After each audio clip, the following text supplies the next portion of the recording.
നമസ്കാരം. സംസ്ഥാന CPM നേതൃത്വത്തെ ഞെട്ടിച്ചുകൊണ്ട് മുൻ ദേവികുളം MLAയും CPMന്റെ നേതാവുമായിട്ടുള്ള എസ് രാജേന്ദ്രൻ BJPയിലേക്ക് പോയിട്ടുള്ള വാർത്ത നമ്മൾ പലവട്ടം പറഞ്ഞതാണ്. BJPയിലേക്ക് തന്നെയാണ് എന്നുള്ള കാര്യത്തിൽ സംശയമില്ല. അതുതന്നെയാണ് പുറത്തു വരുന്ന വാർത്തകൾ. ഇന്ന് കേരളത്തിൻ്റെ ചുമതലയുള്ള BJP നേതാവും ഒപ്പം തന്നെ കേന്ദ്രമന്ത്രിയുമായിട്ടുള്ള പ്രകാശ് ജാവദേക്കറെ കണ്ടാണ് രാജേന്ദ്രൻ വീണ്ടും പാർട്ടി വിടുമെന്നുള്ള സൂചന അല്ലെങ്കിൽ അഭ്യൂഹങ്ങൾ നിലനിർത്തിയിരിക്കുന്നത് ശക്തമാക്കുന്നത് എന്നുള്ളതാണ്. രാജേന്ദ്രൻ പാർട്ടി വിടുമെന്നുള്ള കാര്യത്തിൽ സംശയമില്ല കേട്ടോ. രാജേന്ദ്രൻ പാർട്ടി വിട്ടാൽ BJPയിൽ ചേരുന്ന മൂന്നാമത്തെ ഇടത് MLA ആയി രാജേന്ദ്രൻ മാറുമെന്നുള്ളതാണ് പ്രത്യേകത. മുൻ ധനകാര്യമന്ത്രിയും CPMന്റെ നേതാവുമായിരുന്ന വിശ്വനാഥ മേനോൻ, ആരും മറന്നിട്ടില്ല ആ മുഖത്തെ. അദ്ദേഹം ആദ്യം പാർട്ടി വിട്ട് BJPയിൽ ചേർന്ന CPM നേതാവാണ് എന്നുള്ളതാണ്. 2006 കാഞ്ഞിരപ്പള്ളി മണ്ഡലത്തിൽ നിന്നും ഇടത് സ്വതന്ത്രനായി മത്സരിച്ചുകൊണ്ടായിരുന്നു വിജയിച്ചിട്ടുള്ള ആളാണ് അൽഫോൺസ് കണ്ണന്താനം. ആ അൽഫോൺസ് കണ്ണന്താനമാണ് പാർട്ടി വിട്ട രണ്ടാമത്തെ MLA എന്ന് പറയപ്പെടുന്നത്. ഈ പട്ടികയിലായിട്ടാണ് പാർട്ടി വിട്ടാൽ 2006 മുതൽ 2021 വരെ ദേവികുളം MLA ആയിരുന്ന രാജേന്ദ്രൻ ഇടം പിടിക്കുക എന്നുള്ളതാണ്. അതുകൊണ്ട് അദ്ദേഹം പാർട്ടി വിടാനുള്ള സാധ്യത വളരെ വലുതാണ്. 2 തവണ പാർലമെന്റ് അംഗം, 1957 നായനാർ മന്ത്രിസഭയിൽ മന്ത്രിയായിരുന്ന വിശ്വനാഥ മേനോൻ പാർട്ടിയുമായി തെറ്റിപ്പിരിയുന്ന ഒരു സാഹചര്യം ഉണ്ടായി. 2003 എറണാകുളം ഉപതെരഞ്ഞെടുപ്പിൽ ഇദ്ദേഹം CPM സ്ഥാനാർത്ഥിക്കെതിരെ വിബന്ധനായി മത്സരിക്കുന്ന ഒരു സാഹചര്യവും അന്നുണ്ടായിരുന്നു. അത് ചരിത്രമാണ്, മറന്നു പോകരുത്.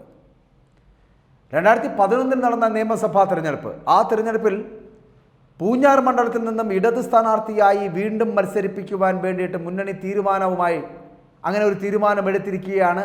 2011 മാർച്ചിൽ ഈ അൽഫോൺസ് കണ്ണന്താനം BJPയിൽ ചേർന്നത്. 2017 മുതൽ 2023 വരെ രാജ്യസഭാ അംഗമായിരുന്നു ഈ കണ്ണന്താനത്തിൻ്റെ BJP കേന്ദ്രമന്ത്രിയുമാക്കിയിരുന്നു. പിണറായി വിജയൻ പാർട്ടി സെക്രട്ടറി ആയിരിക്കുമ്പോഴാണ് ഈ വിശ്വനാഥ മേനോനും കണ്ണന്താനവും ഒക്കെ പാർട്ടി വിട്ടത് എന്നുള്ളത് മറന്നു പോകരുത്. പിണറായി വിജയൻ അതേസമയം മുഖ്യമന്ത്രി ആയിരിക്കുമ്പോഴാണ് ഇപ്പോൾ പാർട്ടി വിട്ട ആദ്യത്തെ മുൻ CPM MLA ആയി രാജേന്ദ്രൻ മാറുന്നത് എന്നുള്ളതാണ്. ഈ വരും ദിവസങ്ങളിലൊക്കെ ചൂടറിഞ്ഞ ഒരു വാർത്തയായി നിലനിൽക്കുന്നുള്ള കാര്യത്തിൽ സംശയമില്ല. നിലവിൽ LDF മണ്ഡലം തല പ്രചാരണത്തിൻ്റെ രക്ഷാധികാരിയാണ് മുൻ ഇടുക്കി ജില്ലാ പഞ്ചായത്ത് പ്രസിഡന്റ് കൂടിയായിട്ടുള്ള ഈ നമ്മുടെ എസ് രാജേന്ദ്രൻ എന്ന് പറയപ്പെടുന്ന പഴയ MLA.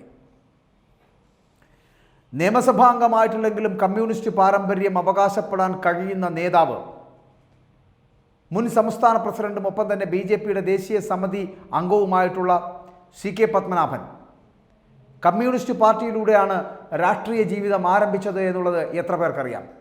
അദ്ദേഹം 1969 മുതൽ അദ്ദേഹം ഈ പാർട്ടിയുമായിട്ടുള്ള ബന്ധം ഉപേക്ഷിച്ച് ജനസംഘവുമായി ചേർന്ന് നിന്നുകൊണ്ട് പ്രവർത്തിക്കുന്ന വ്യക്തിത്വമാണ് CK പത്മനാഭൻ. തുടർന്ന് 2 വർഷം RSS പ്രചാരകനായി പ്രവർത്തിച്ച ശേഷമാണ് പിന്നീട് ഇദ്ദേഹം BJPയുടെ സംസ്ഥാന പ്രസിഡന്റായി ആ സ്ഥാനത്തേക്ക് അവരോധിക്കപ്പെടുന്നത് CK പത്മനാഭന്. അങ്ങനെ കമ്മ്യൂണിസ്റ്റ് പാരമ്പര്യത്തിൻ്റെ പുറത്ത് BJPയുടെ തണലിലേക്ക് എത്തിയവർ എത്രയാണ് എന്ന് മറന്നു പോകരുത്. നമുക്കറിയാം, പത്മജ വേണുഗോപാലും അനിൽ ആന്റണിയും ഇപ്പോൾ തമ്പാനൂർ സതീഷ് അടക്കമുള്ളവർ BJPയിലേക്ക് പോയപ്പോഴും ഇനി പോകാനായിട്ട് കാത്തു നിൽക്കുന്ന VS ശിവകുമാറും ശബരിനാഥനും അടക്കമുള്ളവർ നിൽക്കുമ്പോഴും കോൺഗ്രസിൽ നിന്ന് മാത്രമാണ് ഒഴുക്ക് എന്ന് ആരും തെറ്റിദ്ധരിക്കരുത്.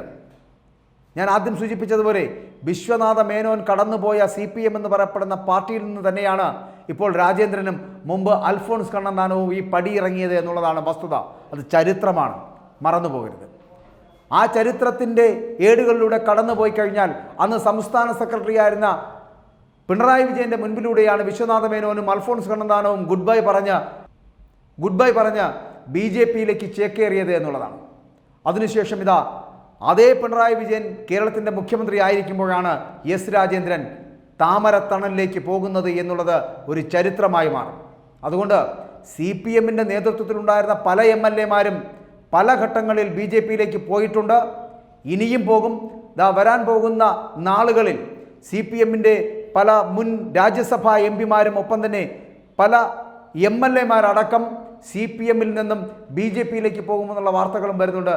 അത് വരും ദിവസങ്ങളിൽ വലിയ വാർത്തയായി, ചിലപ്പോൾ CPMന്റെ സംസ്ഥാന നേതൃത്വത്തെ ഞെട്ടിക്കുന്ന വാർത്തയായി വരുമെന്നുള്ള കാര്യത്തിലും സംശയമില്ല.